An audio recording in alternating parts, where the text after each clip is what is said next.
స్వచ్ఛత అంటే నందిని. నందిని పాలు మరియు పెరుగు.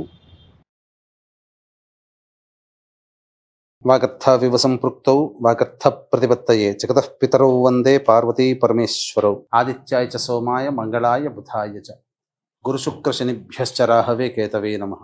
శృంగేరి జగద్గురు పీఠాధిపతులకి, కంచి పీఠాధిపతులకి నమస్కారములు తెలియజేసుకుంటూ కార్యక్రమాన్ని ప్రారంభిద్దాం. ద్వాదశ రాశులలో భాగంగా మే 18వ తారీఖు నుంచి 31వ తారీఖు వరకు ఈ 12 రాశుల వారికి ఏ విధంగా ఉండబోతుందో తెలుసుకునే ముందు గ్రహ సంచారం గురించి తెలుసుకుందాం. మేషంలో బుధుడు, వృషభంలో రవి, మిథునంలో గురువు, అలాగే కర్కాటకంలో కుజుడు స్తంభించి ఉండడం.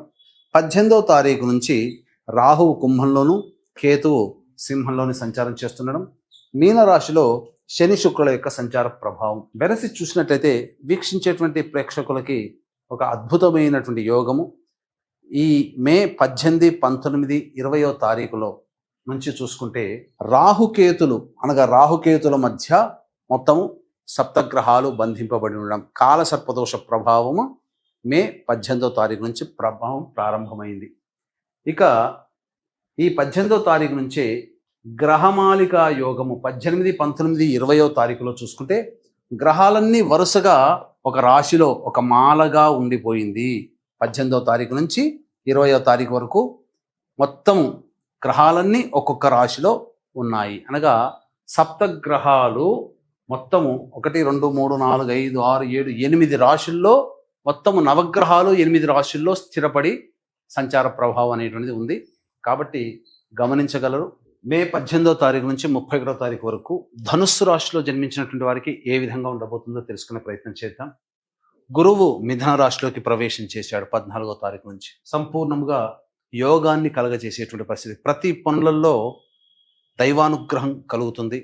అంటే దైవానుగ్రహం అంటే ఏమీ లేదండి, అదృష్టం. అంటే ప్రతి పని సజావుగా పూర్తిగా వెళ్ళగలుగుతుంది. ఇక రవి కూడాను వృషభ రాశిలో సంచారం చేస్తున్నటువంటి కారణం చేత నిరుద్యోగస్తులకి, గత కొంతకాలంగా ఇబ్బంది పడుతున్నటువంటి వాళ్ళకి ఉద్యోగం లభించే అవకాశాలు ఎక్కువగా ఉన్నాయి. ఆల్రెడీ ఉద్యోగం చేస్తున్నటువంటి వాళ్ళు కొత్త ఉద్యోగం కోసం ప్రయత్నం చేస్తే కనుక ప్రమోషన్స్తో కూడుకున్నటువంటి బదిలీలు జరిగే అవకాశాలు ఎక్కువగా ఉన్నాయి. లేదా ఉన్న ఉద్యోగంలోనే ప్రమోషన్స్ పొందే అవకాశాలు ఈ యొక్క మాసంలో అధికంగా ఫలితాలు కలుగుతాయని చెప్పవచ్చు. ఇక బుధుడు కూడాను అనుకూలంగానే ఉన్నాడు. సంపూర్ణంగా మీ తెలివితేటలు ప్రదర్శించడం ద్వారా మీరు ఏదైతే ఆలోచన చేస్తారో అది అనుకున్నటువంటిది ఇంప్లిమెంట్ చేసేటువంటి స్థితి దాకా వెళ్ళడం, అన్ని విధాలుగా యోగదాయకమైనటువంటి పరిస్థితిలో ఉంటారని చెప్పవచ్చు.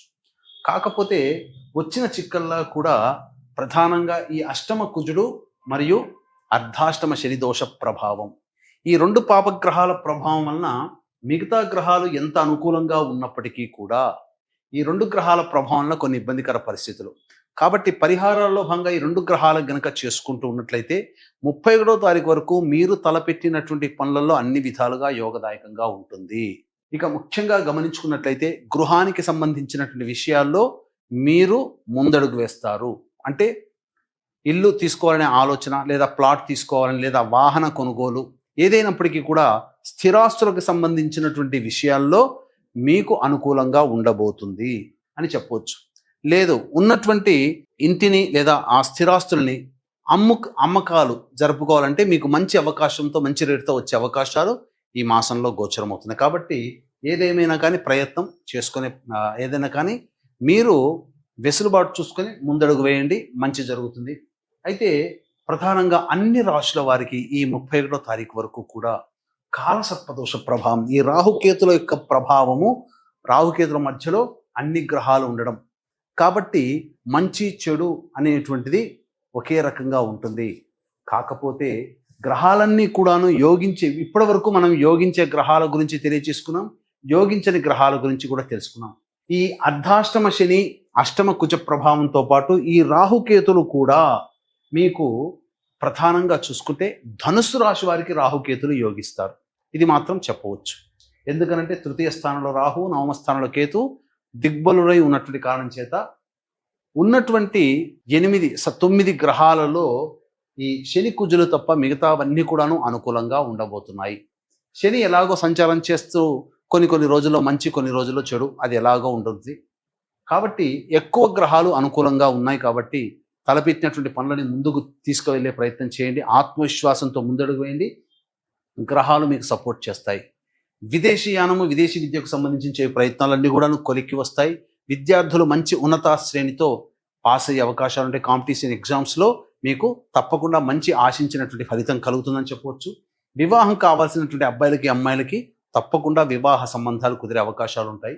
అయితే అష్టమ కుజుడు అర్ధాష్టమ శని ప్రభావం వలన వాహనాన్ని నడిపేటప్పుడు జాగ్రత్తలు పాటించండి. ఆరోగ్యం పట్ల శ్రద్ధ వహించండి. ఇంత మాత్రం మనం చెప్పవచ్చు. మిగతావన్నీ కూడాను అనుకూలంగా ఉన్నాయి. అయితే రోజువారీ దినచర్యలో భాగంగా 18వ తారీఖు నుంచి 31వ తారీఖు వరకు ఏ విధంగా ఉండబోతుందని తెలుసుకునే ముందు వీక్షించే ప్రేక్షకులకి గమనిక.